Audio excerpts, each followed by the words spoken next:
Hello, everyone. I'm Paris Fox, and I'd like to welcome you to 12 O'Clock High, a podcast on business leadership with Tom Fox, hosted by Richard Lummis. What makes a great leader? Is it genetic, or can you learn leadership skills?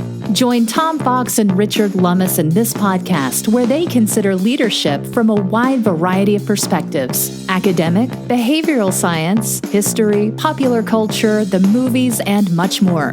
You'll learn about specific tactics and strategies that you can bring to your own leadership toolkit. 12 O'Clock High is a production of the Compliance Podcast Network. In the past, we've done podcasts discussing numerous presidents of the United States, including many of the lesser-known ones. Researching the careers of these men has given us a number of surprises, and I've come away impressed by some of the people I thought were pretty much non-entities. Another surprise to us is that we have not yet covered George Washington, probably because he's so well known we simply overlooked him. However, despite having read several biographies about him, looking at his career from a leadership perspective has given me a new appreciation for our first president. His career was lengthy and varied, so we've split it into 4 podcasts. The second will deal with his role as general of the armies during the American Revolution. Thank you, Richard. So, Richard, I thought a lot about Boston, and it really surprised me when we took a deep dive into researching this. First thing that surprised me is I had thought Washington evolved his thinking on a professional army versus the militia, and that thinking was culminated at Valley Forge. That thinking, my thinking on that point was completely incorrect. He immediately recognized the need for a professional militia. And there was a quote in there from Washington that really struck me when describing whether the militia army of revolutionary Americans could defeat the greatest army in the world. He said, quote, "to expect what never did and perhaps will never happen." So Washington immediately recognized and set out to professionalize the Continental Army. So that was sort of the first thing. The second thing, though, this was completely new to me, and we touched on this or just hinted at it at our prior podcast on Washington's early years, and that was that his brother had died of tuberculosis. But it came when he and his brother or half-brother had traveled to Barbados to try to seek a cure, or at least get him some better weather to live in. That trip to Barbados, during that trip, Washington was exposed to, but did not contract, smallpox. In that event, he came to learn that inoculation could help prevent smallpox. That had significant consequences around Boston, because up to 20% of the Continental Army was exposed to or had smallpox.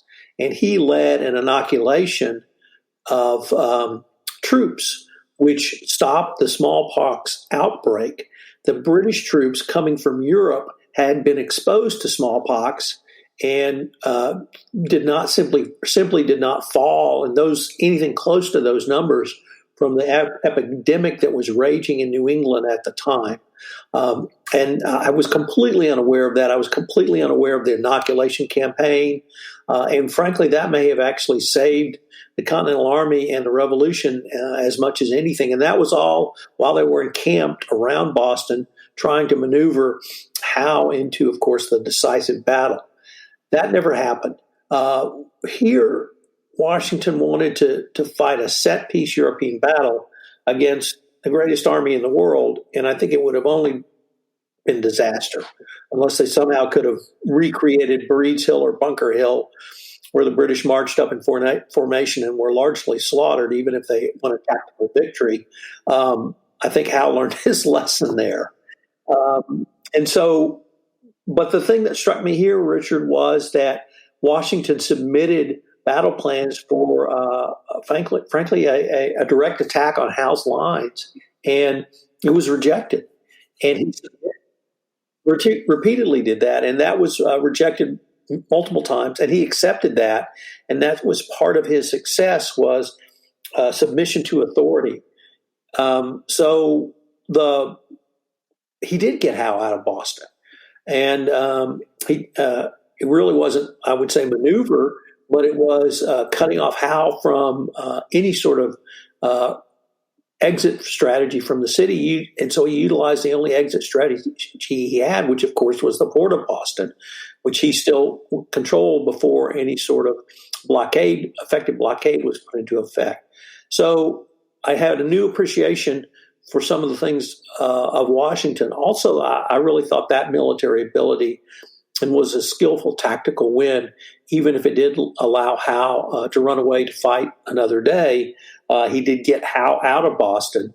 So that probably, as much as anything, gave a boost to the early Continental Congress and the early Continental Army, if once again Howe did come back to bite him in the ass in New York. Well, yes, Howe did get a significant measure of revenge in New York, which we'll get to shortly. But I thought there were several things about Boston. One, his desire to engage in a set-piece battle when his army was not even close to ready for that, I thought showed his aggressive nature.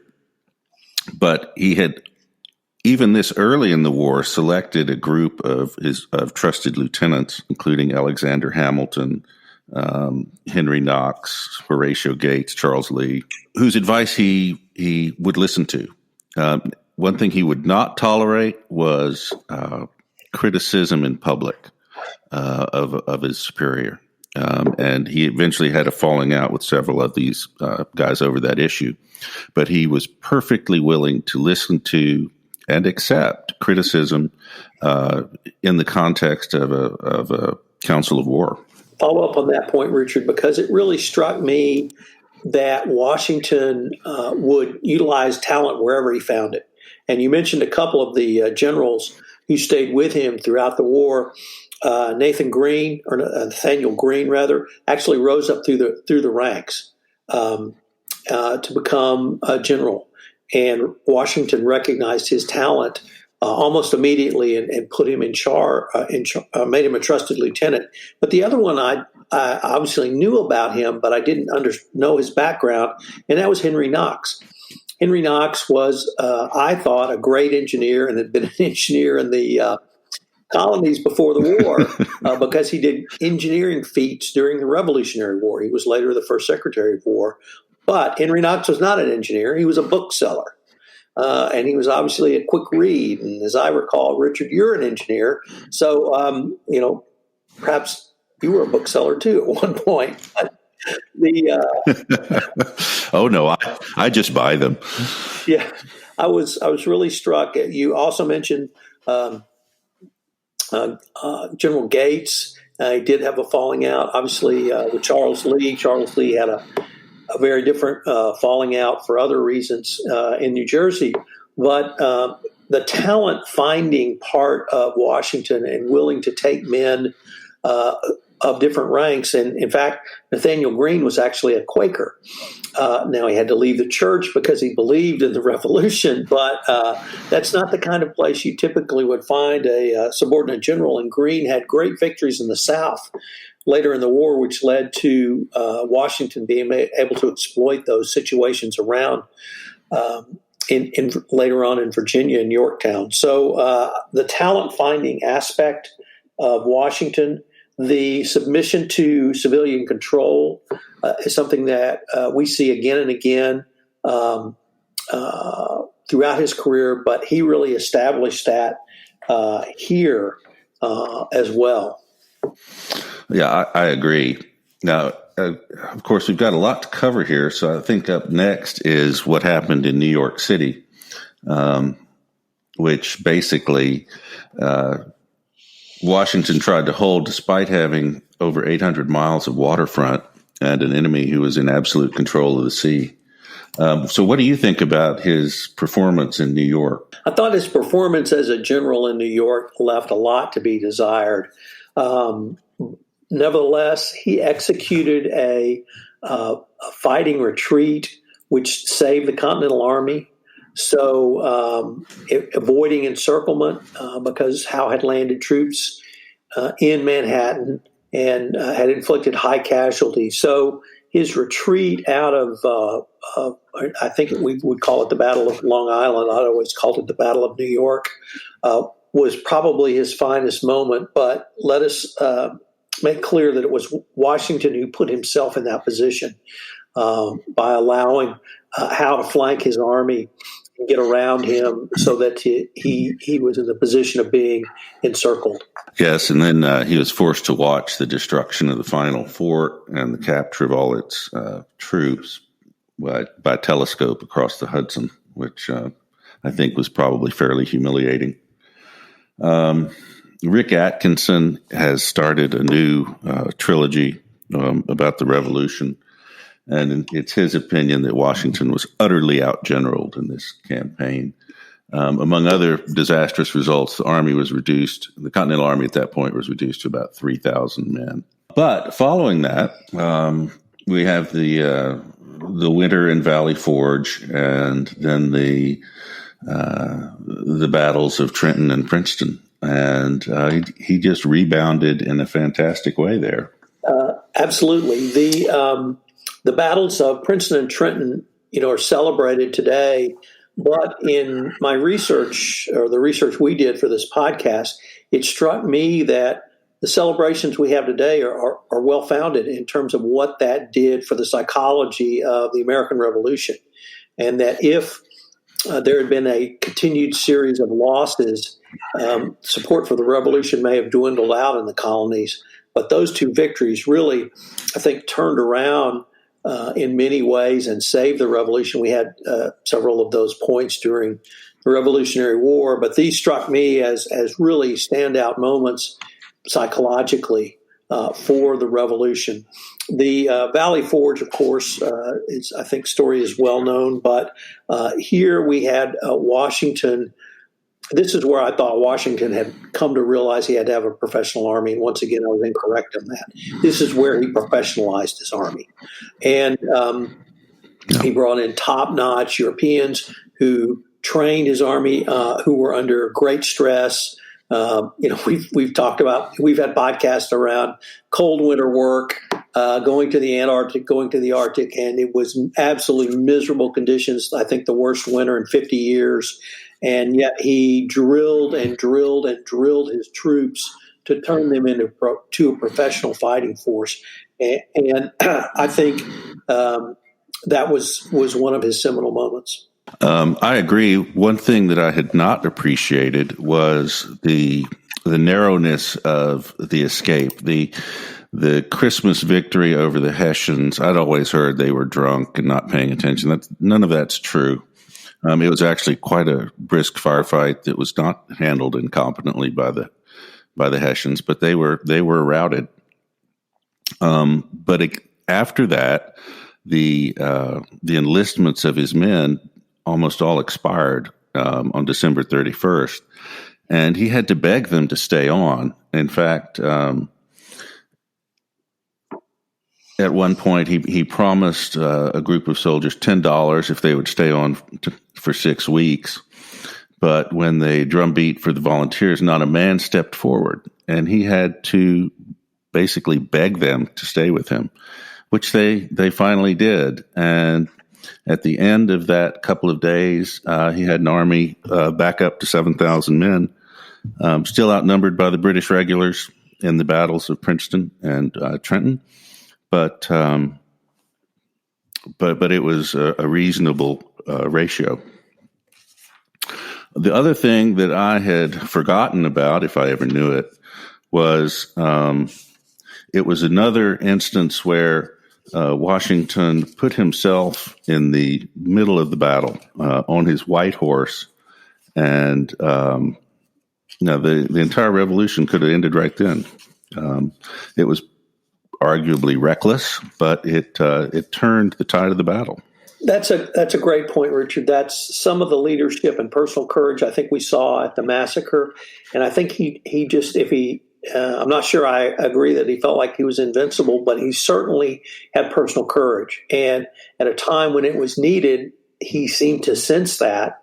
And some of that, you also spoke about his basically appeal to the men. That to me was another part of his personal courage. that he would lay himself on the line either to his men directly or on the field of battle. And that's a part of the leadership skill, I think, of George Washington.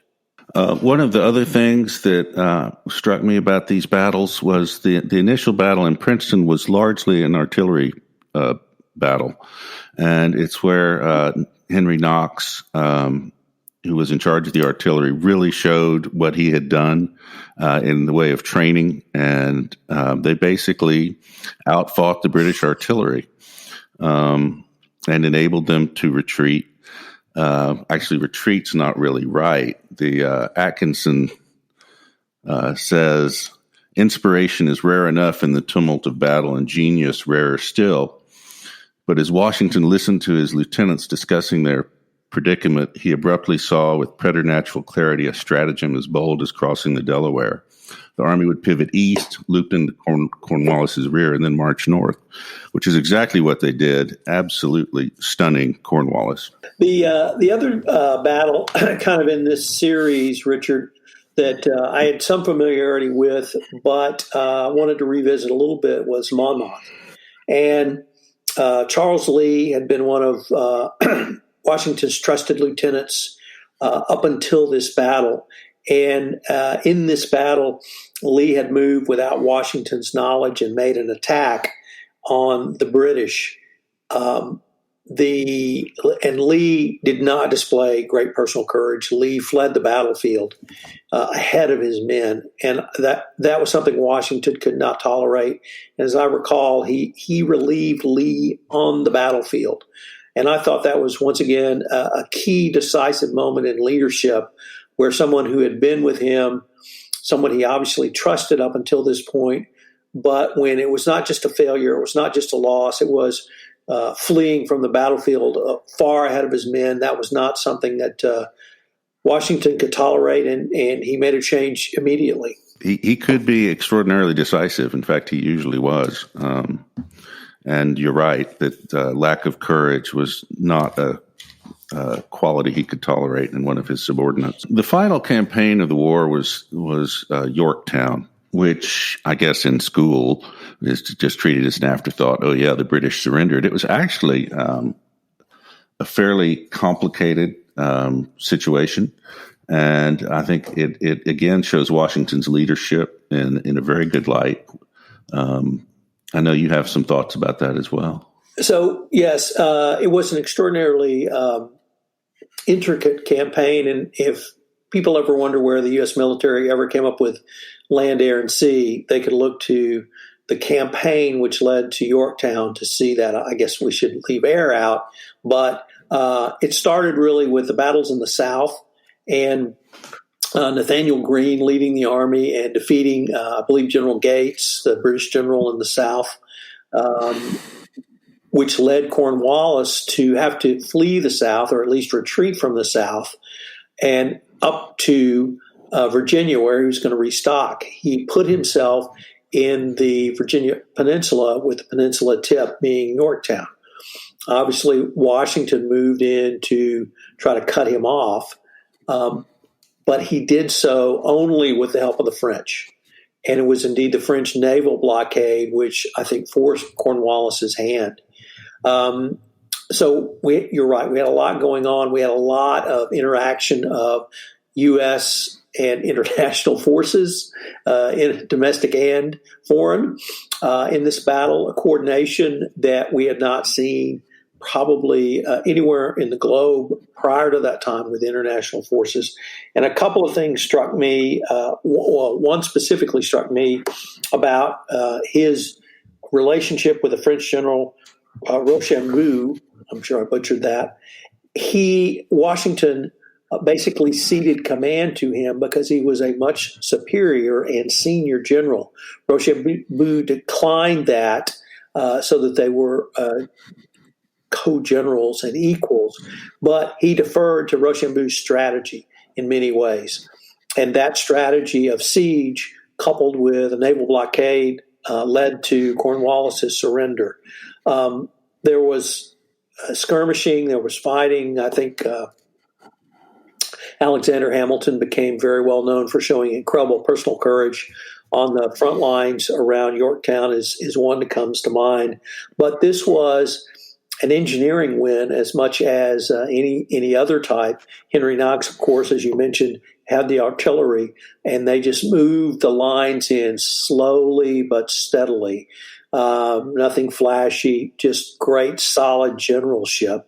And that's a part of being a general, being able to adapt to your tactics. But I was particularly struck with the Rochambeau relationship and how Washington relied on him so much because of his superior experience with siege warfare.